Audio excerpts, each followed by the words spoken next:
Sasa papa, unaona avenir ya mtoto muika inaweza kuwa haya. Jusie tunaona tu muika, hakuna avenir ya mtoto ya maana iko muika. Juu kwanza tunalaka mui nyumba ni mvula inatunyesheaka, bashe shanza vuya, kifukutu humu ni kia mingi. Mtu anakosa kama mtoto anaweza kumalia muika. Mtu anakimbia kwa mimba nazalia humo muka, mateso yanakuja tena humo muka, basi mtoto atakumalia mui bashe hakuna. Banaweza shikaza na chakula, watusaidie na chakula. Juu kwanza mimi niko mzazi. Kukula yangu ni shida, mbele nipate chakula nikule ni shida. Kusema nikule mpaka bwanangu aende bebeane mizigo ama mimi niende nibebeane mizigo kitu koro niko mzazi. Ndio maana naomba watusaidie tu waturudishe kwetu juu kule kuko mashamba. Mtu alikuwa anaenda mshamba yake, anapata hata sombe na bishumba, anaenda anakula kwa nyumba. Nous venons de faire cette visite avec Abecom dans le camp de Boingo. Et vous voyez les enfants qui pleurent, hein? Donc c'est la vie ici. Le camp n'est pas un endroit triste et désespéré, il y a la vie. Et nous venons même de voir un enfant, un bébé qui vient de naître. Ça veut dire qu'il y a de l'espoir. Mais pour que cet espoir se réalise, il va falloir qu'on comprenne ce qui se passe ici, comme dans tous les autres camps qui sont autour de Goma et dans tout le pays.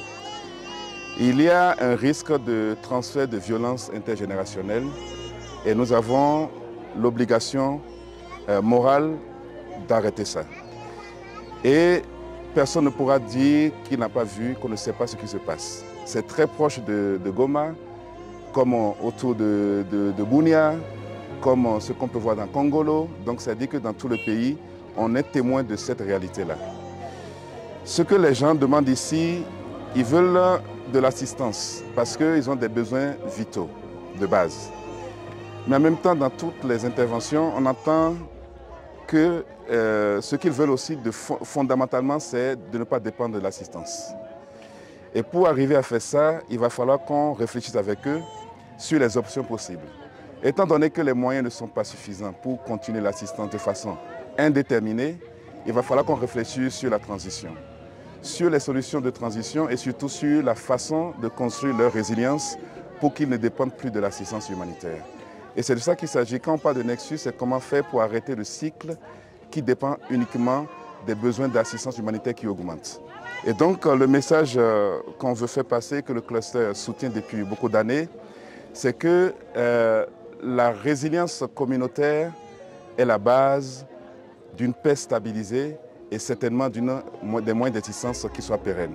On ne peut pas y arriver si les gens n'ont pas développé leurs moyens de résilience. Et pour pouvoir faire cela, nous comptons sur les partenaires comme Abecom parce qu'on a besoin de solutions locales.